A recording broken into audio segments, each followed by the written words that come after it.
Page 170.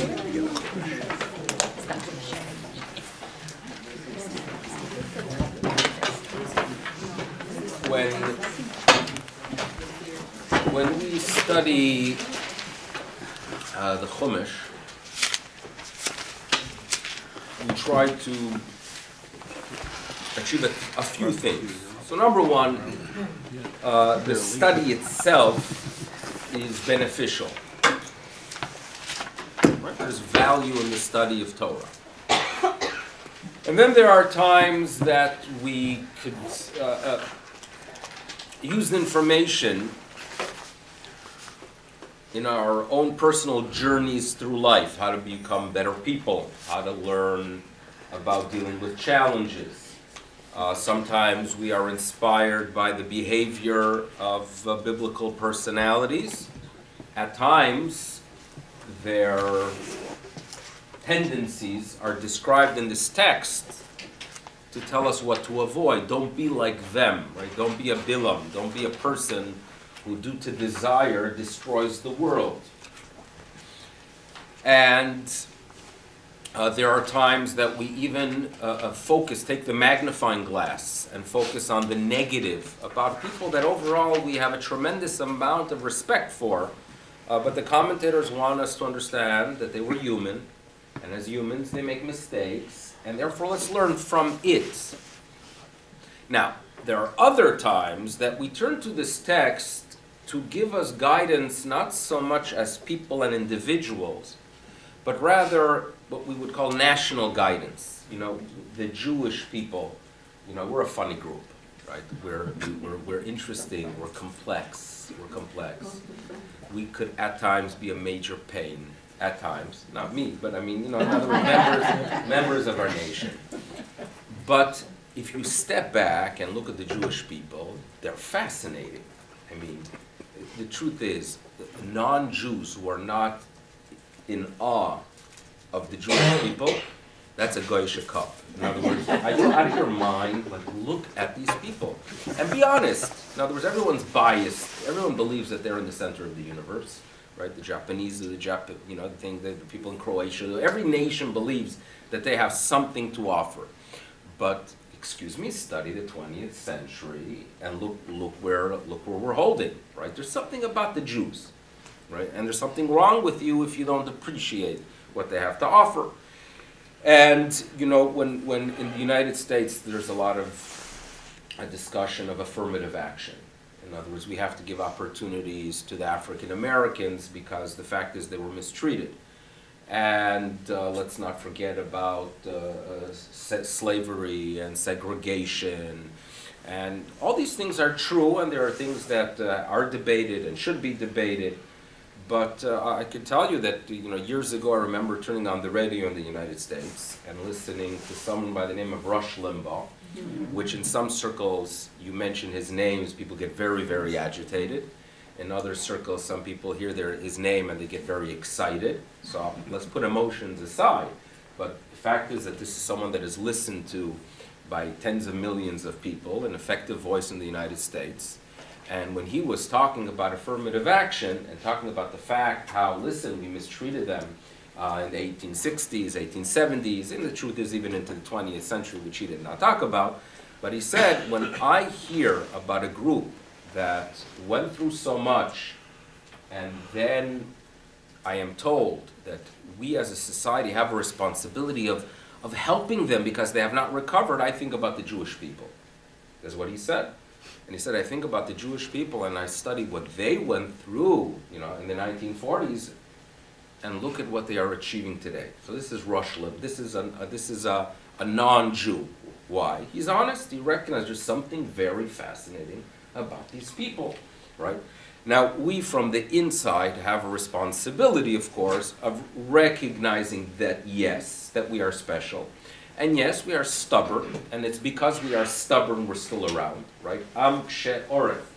And the Jewish people are a stubborn group, and that's how we have survived throughout the nation, throughout the years, throughout the exiles. We have been told so many times, you got to go ahead and change your way, you have to adjust, you have to integrate, you have to vanish. and we are determined not to do so. So here we are, the Jewish people. Now, when we study our history and when we assess our current situation, we want some level of clarity of like, where are we going? What's going to be? And we believe, and this is an integral part of Jewish faith, is that this book and the stories in this book called the Torah is here to tell us not just about the past, but rather this book tells us about our journey, our destiny, and our future. This book is a guide, and it's an optimistic guide. Remember that Judaism is optimism. Judaism is about that there's a better tomorrow. When we talk about a messianic era, right? It's not only about some personality that we're just going to worship, not at all. It's talking about us having an impact on the world, making a better world. And Jews have been involved in making the world a better place because that is part of our vision. The world is going to be a better place.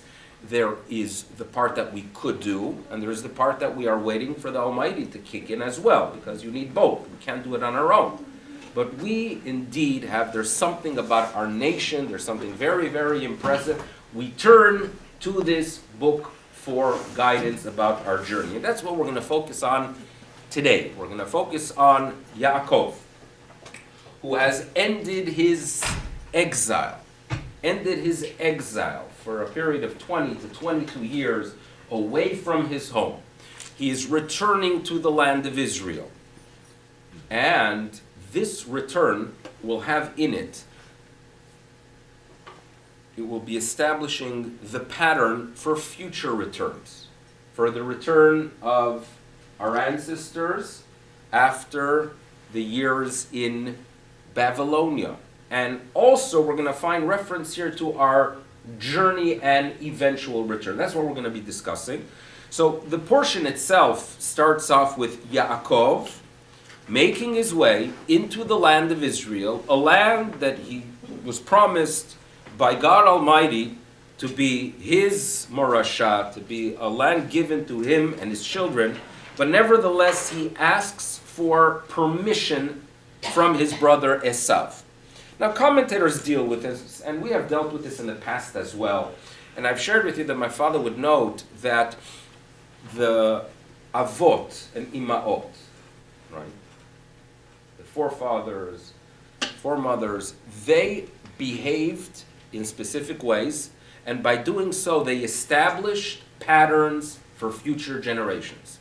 They did things, and it had somehow an impact that future generations did the same. Abraham goes down to Egypt, his children go down to Egypt.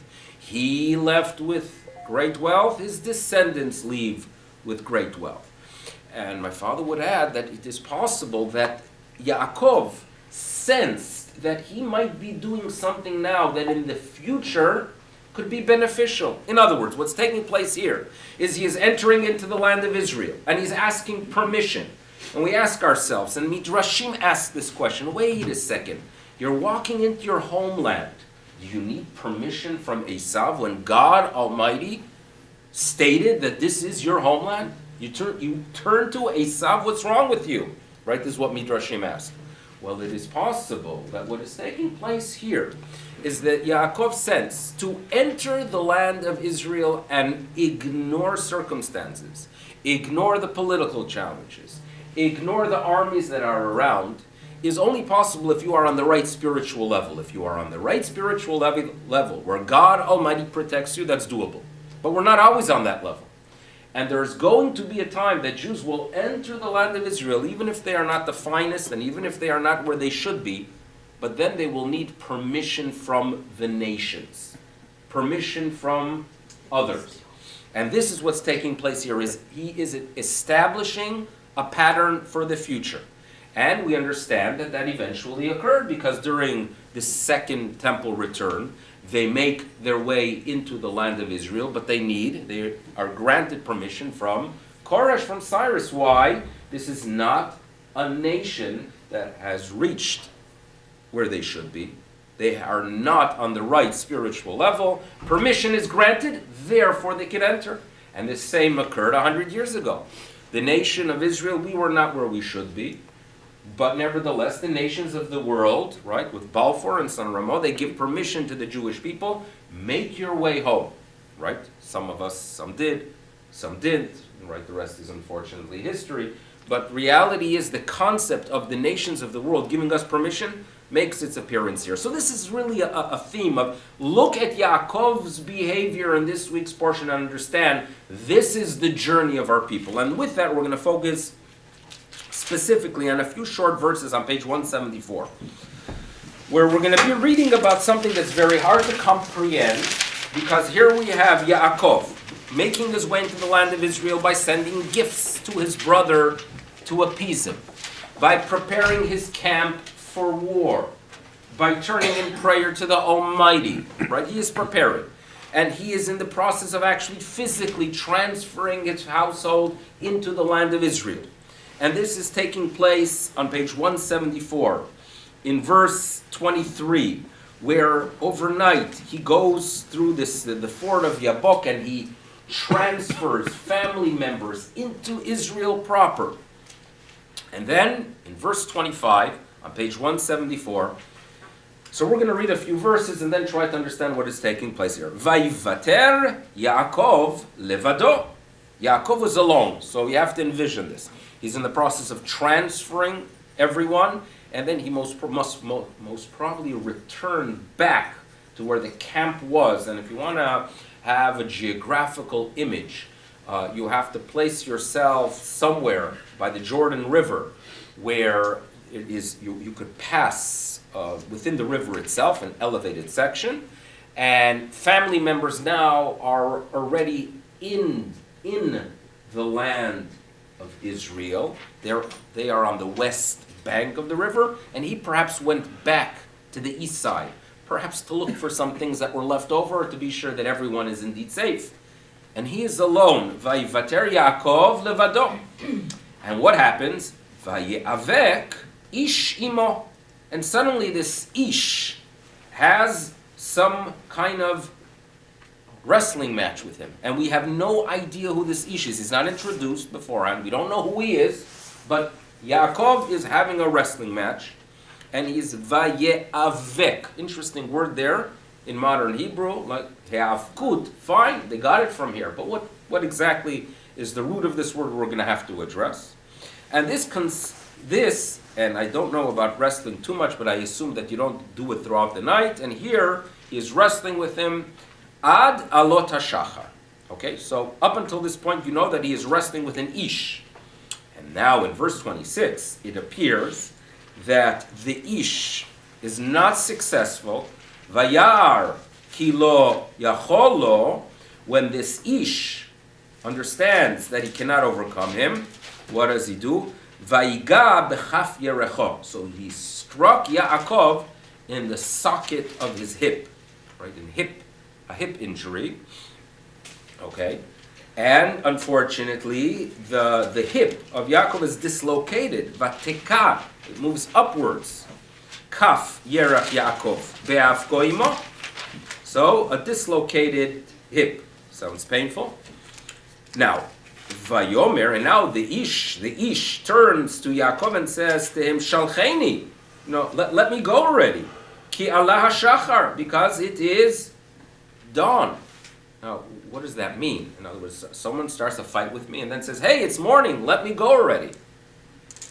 And the response is, Vayomer, and Yaakov says to him, Lo ashalechacha, I'm not going to let you go, Ki im berachtani, unless you bless me.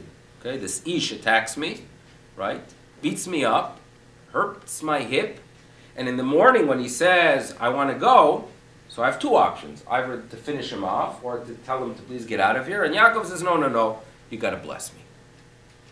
Okay, obviously there's a need for some clarity here. Vayomer elav, so the ish says to him, Ma shemecha, what's your name? Yomer Yaakov, my name is Yaakov. And he says to him in verse 29, well, my blessing is to you. Vayomer lo Yaakov yamer ot shimcha. There's going to be a time when your name is no longer going to be Jacob, but rather Ki'im Israel. And we say to ourselves, yeah, we're familiar with that name, Israel, but it came from this Ish, here it is, a fellow who just wasted a night. No one likes a wasted night. No one likes being stuck on a plane overnight. No one likes, having a sleepless night. And here this Ish causes Yaakov to have a sleepless night, and he tells him, you're going to be Yisrael. Why? Why? Kisarita, that you had success in your battle, and you were able to overcome with Elokim. You were able to come the divine, v'manashim v'tuchal. In other words, you have the ability to overcome all challenges. Now Yaakov asks him for his name, and he responds, no need. And we'll move forward now to verse 32. Vayizrach lo hashemesh. Eventually, the sun rises over Yaakov when he passed this place called Penuel, and hu tzolea al Yericho, which is not hard to understand. Yaakov is limping. Now, as a result of this injury, in verse 33, we are introduced to the first law of kashrut. Al ken lo yochlu bnei Yisrael et gidan asher. Due to the events that were described in the previous verses, the Jewish people are not going to eat the displaced sinew, the sciatica nerve, asher al kaf hayerech, the one that is on the socket or the rounded section of the socket, ad hayom hazeh ki naga b'chaf yerech Yaakov, because this ish injured Yaakov in the Gid HaNasheh, in the displaced sinew in the sciatica nerve. That's that. Obviously extremely significant. Now the Gid HaNasheh has to be removed. We, in general, the meat that lands up in Sobeys and wherever you do go shopping is from the front part of the animal. And this nerve is taken out from the thigh. So the trabering, the trabers that remove the prohibited fats and some veins and this sinew are not really done for us. But in Israel, there are those who have the tradition of how to traber and remove the sinew with some fats around it. Fine. But clearly there is a need for understanding of what on earth happened here. And clearly this Ish is no average Ish. Perhaps there was a person that he had a battle with, perhaps, but he is some kind of symbol. He represents something. Because if he wouldn't represent something, and Yaakov clearly sensed that we're dealing with a person or an entity that represents something, because otherwise the whole back and forth makes absolutely no sense. So what do the rabbis tell us? That it was indeed a malach. What is a malach? So it could be that there was a physical person, but it was some kind of messenger from above that Yaakov sensed. Maimonides takes an approach that this was all a vision, that this never happened. According to Maimonides, it never happened in the physical realm, but it was a vision that Yaakov had. Question is, if it was a vision, how did he get the injury? Right? How did you get the injury? Oh, perhaps it is possible that that you envision things and then eventually you do feel it physically. Perhaps, according to some. But nevertheless, there's a need for clarification for whatever approach you are taking. What's the message for us? What's the Torah trying to communicate with this incredible story? We'll work with an angel. Okay, it was an angel. But what's the back and forth and what's this all about? So we're going to have to reread it now to understand it. So here we go. Verse 25 on page 174. And where we are told, Vayivater Yaakov levado. Yaakov was alone. And the rabbis do an excellent job here, by the way. And they tell us that there's a problem here. You leave your father, right? You leave him alone, right? You need, Jewish guilt. You left him alone. Yaakov was left alone. This is what one of the commentators notes, that this is not right. The children had a responsibility of being with their father, right? He shouldn't have been, if he would have been with others, perhaps we wouldn't have had an issue. And he was injured. Let's not forget that there was an injury. There was an injury, and a significant one, that we still remember that there are foods we avoid due to that injury. Don't leave the alta tata, right, alone, right? You don't, come to visit, this call, like the, right, the jokes are plenty, right, of the of not calling in most cases the mother. But anyway, Vayivater Yaakov levado. Now, the rabbis actually, believe it or not, are a little bit critical of Yaakov. And they say the following, that a Talmid Chacham should not be walking alone at night. It's not safe. So we see here a little bit of a problem with the levado. Now, what's really the idea behind it? So we're going to have to deal with that. Next word is vayeavek. What's the word avak in Hebrew? Dust. In two places in the Torah, the word dust makes its appearance. Two places. Dust. And one of them, it appears where it is addressing the height that the Jewish people reached. That we were in Egypt as a slave nation, and the Almighty intervened to get us out of there, to put us on this track to achieve these incredible things. And we are told there that there was this plague of boils that was done through Vahaya le'avak, the shchin that developed. And it started off with the soot that was held and thrown up, and in the words of the Torah, V'haya le'avak al kol eretz Mitzrayim shchin, that the boils developed from some soot that he held, he threw it upward, and this is Moshe Rabbeinu, and it turned into avak. So the word avak, in that context, is telling us that God Almighty performs miracles for the people of Israel. He wants them to survive. He wants them to get on the track of accomplishment and indeed do incredible things, and He's going to intervene supernaturally. That's the word avak in one context. Now, there's one other place where we are told that if we are in the land of Israel, so this is going to be in the book of Dvarim, and God warns us that if you are in Israel, you have to behave in a specific way. You got to be ethical. You got to be concerned about others. You have to realize you are here to achieve something. And the land of Israel is an incredible place, but if you don't do things right, there's going to be an admonition, there are going to be curses, and we are told, Yiten Hashem et matar artzecha, that God is going to cause rain to bring up the avak, and it will cling to vegetation and destroy it. So avak makes its appearance as part of a curse. So the word avak, in one place, God Almighty is telling us avak is going to be used to protect you.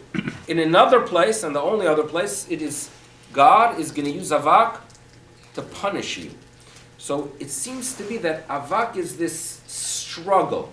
What struggle is it referring to? The struggle of the people of Israel. Are we good? Are we bad? No, we have forces within us that could do incredibly good things. But there are also tendencies we have that we become a major pain and a major problem, right? When we start becoming jealous of others, when we start believing that we are better than others, when we have jealousy, hatred, right? When we give into temptation, that is that struggle. And this is what's being referred to here. Vayeavek ish imo. The struggle of the people of Israel throughout the ages. Good, bad, ups and downs. Sometimes we have internal struggles when we have to deal with our evil inclinations. Sometimes we have external ones. So that's what's happening here. So far what you have to remember is Yaakov is alone, and you have to remember that he's having this wrestle with avak. And this continues throughout the night until the morning. Night is always a symbol of the exile. Night, when there's darkness, where there's no light, when we cannot shine the way the sun shines, the darkness is a symbol of the exile. So what we are being told in verse 25 is, there is going to be battles throughout the night. Now, in next verse we are being told that Yaakov is going to survive, but there's going to be an injury. Where is that injury going to be? The hip. So my father would explain the following, that, if you look at the body, there's the torso, and you have your feet, the legs, that transfer you from place to place. My father would note that the great damage that is done to the people of Israel is done when they have to transfer from place to place, when you have to adjust to a new location, to a new environment, to a new culture. And you have at times the elders from the previous generation who have absolutely no clue how to guide the next generation. They don't have the tools, right? Do elders who are supposed to be sure that the young generation remains committed to Judaism, can they go ahead and address a new reality? Can they really appreciate the depth of America? You've studied the mass immigration, right, of Russian Jews from 1881 to 1924 into the United States. And you talk about a whole generation, right, they faced tremendous challenges, right? There was poverty in the early generation. There was this adjustment. But what you read about quite often is the fact that the older generation was clueless as to how do we go ahead and address the youth, right?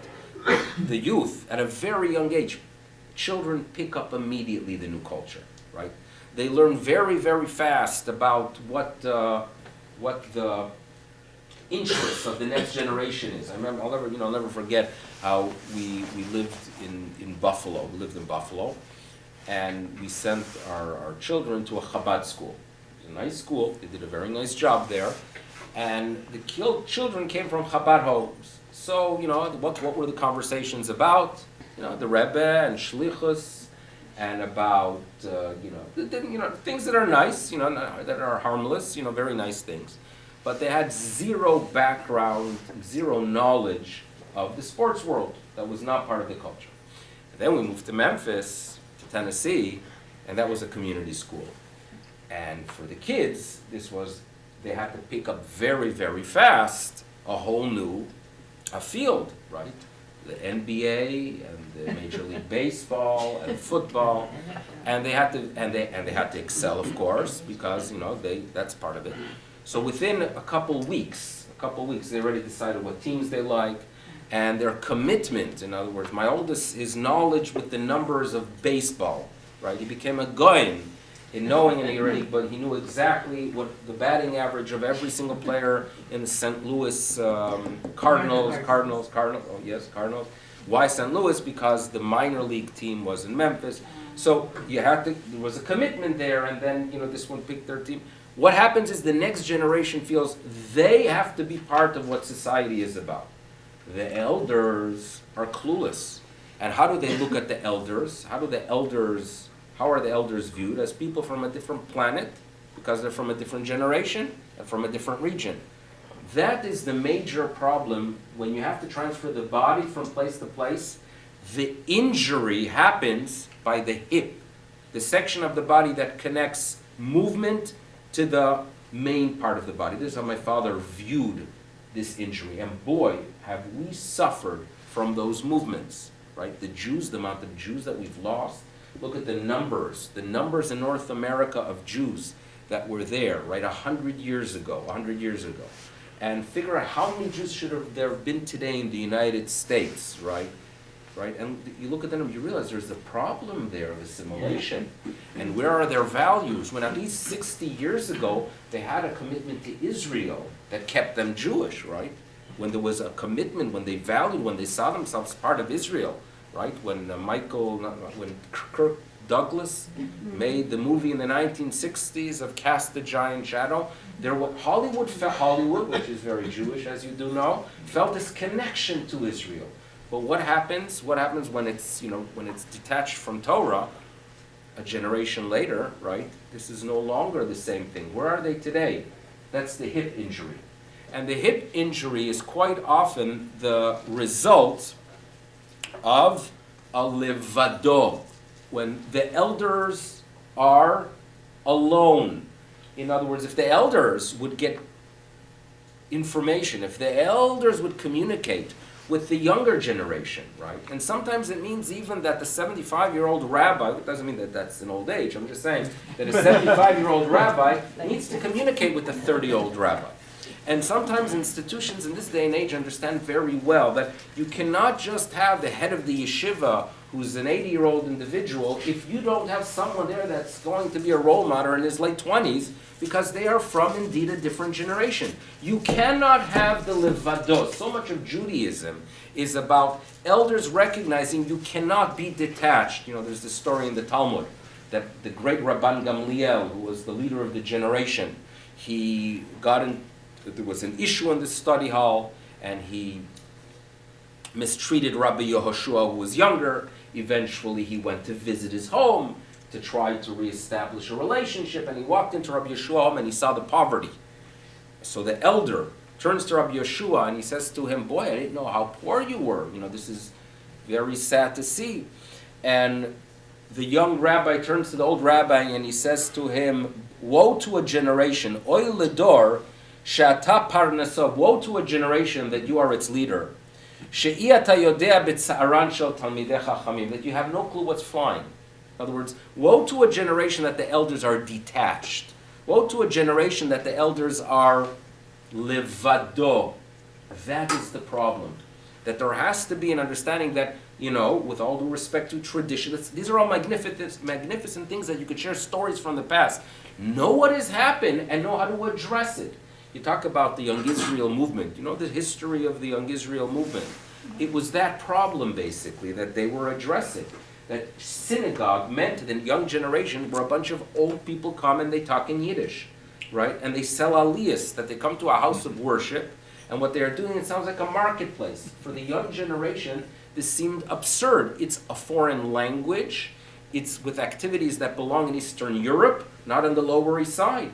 So they didn't want to go to synagogue. So therefore there was a movement formed for a Young Israel, where, what's it about? We are going to do things the way it is done in North America. We're going to be sure that we communicate in English, that the sermon's going to be in English. That if for this generation, selling of aliyahs into marketplace seems foreign, we're going to adjust to it. You have to take into consideration the next generation and not be levado. And Yaakov sensed this, because in other areas, if you remember at the end of last week's portion, he turned to his children when they wanted to build an altar. And he turns to them, and he treats them like brothers because he recognizes the importance of them giving input. So that's piece of information number one about the injury and about the levado. Now, the next question is, what exactly is this blessing? Verse 27. When the angel turns to him and says, Yaakov, that's it. It's morning time. Let me go. In other words, I've fulfilled my mission. If this angel symbolizes the one who is bringing about struggle to Jacob, now that it is morning symbolizes the end of Galut, the light of redemption. So if the light of redemption has arrived, this force that symbolizes hatred and strife and a fight needs to go, and that's what he's communicating. I want to go. And Yaakov says to him, you know what? I want your blessing. What does it mean, I want your blessing? He doesn't need his blessing. The greatest blessing that Gentiles give the Jewish people, the greatest blessing that enemies give the Jewish people, is when they realize and recognize our role. What is our role? To be a blessing to humanity. When you go ahead and teach humanity the fact that there's a God, and all the good things we have in this world are from a God, and he expects us to use the blessings for the good. That is the Jewish message. That is the bracha of the Jewish people. That's what Avraham Avinu starts his journey with. That he is told, you're going to be a blessing to humanity. You're going to be the one to teach them that everything comes from above. And for us, what we want is humanity to recognize our role. Our enemies to recognize our role. The word barcheni is a crucial word because this is where Yaakov is telling him, I want you to recognize our role. And indeed it's going to happen. So in verse 29, he tells him, you're not going to be Yaakov, you're going to turn into Israel. And what does that mean? In the 40th chapter in the book of Yeshayahu, there is an haftorah that we read on Shabbat Nachamu, which is an incredible haftorah. And it talks about a time when things are going to work out eventually. And the text tells us that a day will come that you should know. Kol gein naseh, that every valley will be raised, every mountain and hill will be made low. Meaning things will become easy. I always think when they built the train now between Yerushalayim and Tel Aviv or Ben Gurion. So in the news, the only thing you hear about is about the delays. But you have to step back and look at the big picture, that they were able to take a train and they were able to pierce through mountains, right, and elevate valleys by creating these incredible bridges. And this is fulfilling what a verse tells us, that a day will come that you're going to go ahead and raise the valley, and you're going to go ahead and make mountains low. It's being fulfilled here.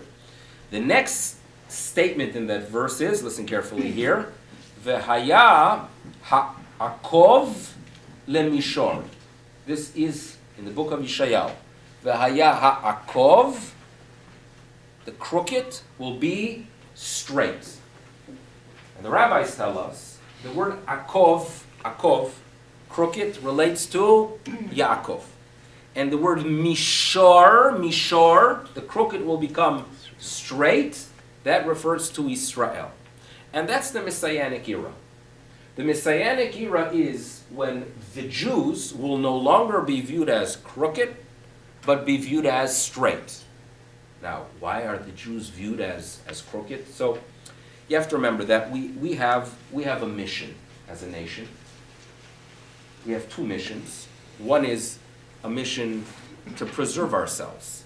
Right? It is so important that 100 years from now there are Jews that are committed to Torah. 100 years from now there are people that value the laws of kashrut. There's so many things that are important for us. So that is to preserve things from within. At the same time, we also have a concern for humanity. We want to make a good impression because there's a concept of Kiddush Hashem. And when the world sees that Jews are acting in a specific way, it is good. Now the problem is that sometimes these two come head to head. And I'll give you an example. You're in a workplace. Okay, you're in a workplace and you have coworkers. And they know you're Jewish. And you try very hard to be nice and friendly, interact with them, because for them you are the Jew. Right? I mentioned the fact that after the Pittsburgh shooting a few weeks ago, how my mother got an email from a coworker who she worked with, 20 years ago, who wanted to just communicate the fact that she's in pain. The coworker who wasn't Jewish wanted to communicate with my mother the fact of how terrible it is. Now, why my mother? Because she understood it was an attack on the Jewish people. Who was the Jewish person she knew? It was my mother. And in many workplaces, the Jew becomes not just himself, but you really represent the whole nation, which is a tremendous responsibility. Many people do an excellent job. So you're interacting with them, and you want to act like a rational person, and as a result bring about respect. And then comes the holiday season, and there's a big office party in some restaurant. And the workers are talking about already 6 weeks in advance, right? It's the only thing they're talking about is about the entertainment and about the party and how incredible it's going to be. And you come, and everyone else there is eating, and you have your glass of Perrier, right, in a disposable. So, what does that do for the environment? Does that have a little bit of it creates some discomfort. Clearly it creates some discomfort. But we have no choice. There are times that we have to do things to preserve who we are. Even though on the outside it looks crooked, you have to do it. You have to do it. Now, that doesn't mean that you have to take it to an extreme, right? It doesn't mean you have to go ahead and act in a way that's agitating because you say, hey, anyway, I'm not going to be eating with them. Of course not. You have to use seichel. But there is some crookedness. In the Messianic era, that's going to be gone. Because when humanity fully recognizes who we are, that which was viewed crooked will be viewed as straight. Yaakov will turn into Israel in the Messianic era. That's really the idea of what the angel is telling him. You should know, I'm giving you a blessing. You know what the blessing is? The blessing is a time will come where you are going, you, Yaakov, you, the people of Israel, are going to have an impact on humanity because they are going to recognize that what you do is straight. Right? They're going to respect your commitment even to things that are not completely rational. You know, I heard a story. There's a fellow, his name is Dov Friedberg. A few people have the fruit. So Dov Friedberg is originally from Uruguay. So he was very, very close to my father, to my late father. So he shared an interesting story. This probably goes back 25 years ago, maybe 30 years ago, that they were at work. And they had a meeting scheduled with some investors or partners coming from New Zealand. And they were planning after work, to put out a nice catered meal. But they had a concern because here you have some non-Jews who probably never ever interacted, coming from Wellington or in New Zealand. Who knows if they have ever even seen a Jew? And if they come into the meeting, and they're wearing their kippah, they were concerned that it's going to have a little bit of perhaps a negative impact. But on the other hand, to just take it off because of it when even though at work many people don't and there's no obligation to wear it, but at the same they struggle, so they decided to do the following: that 2 of them are going to wear a kippah and 2 not. That was their decision. The Jew thinks that. And then the decision, who? Well, they did a little girl, they did a little lottery, and 2 of them were wearing 2 not. Okay, so they sit through the meal, and they have everything goes very well.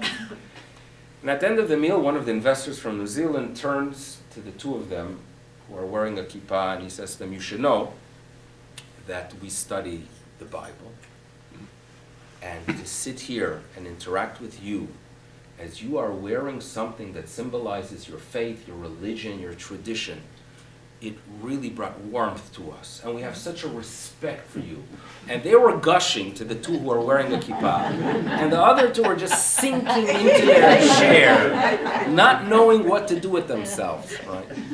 So this symbolizes the struggle, but it also symbolizes the idea that perhaps we are getting some sparks from the future when there is appreciation for who we are. There's something happening in the world, right? If you ignore the news, right, and you walk around Israel and you see tourists from Arba Kanfos Haaretz that are coming from everywhere, there is a deep appreciation of who we are. It is actually happening, right? And again, the problems of Galut, we're still in the struggle. But that people are recognizing, and especially when we remain committed the proper way, when we are actually yashar, and the only things we do that are crooked are because they only appear crooked, there's going to be a respect in the future, and perhaps we are already respecting a little bit now this concept of the future. This is what's happening in this parasha. I was told that in Kaifei in China. Kaifei. How do you pronounce it as a Chinese? Kaifeng. That in Kaifeng they actually called the Jews. I don't know. They called the Jews the sinew-plucking people. You've heard of this? Yeah. We are called, of all things, the sinew-plucking people. So this really becomes, this section here of the Gida Nasheh, right? The idea that there's a sinew that needs to be removed became our identity, right? And in many ways, right, kashrut, and this is really the root of kashrut, became in many ways our identity as well. And therefore, we have many of those, struggles with kashrut. We have many of those struggles themselves. But hopefully we'll get to that point of the akov lemishar and merit indeed to be the straight nation. That's what we hope for. And I thank you for coming today in this weather, in this wintry fall weather. And everyone should have a wonderful day.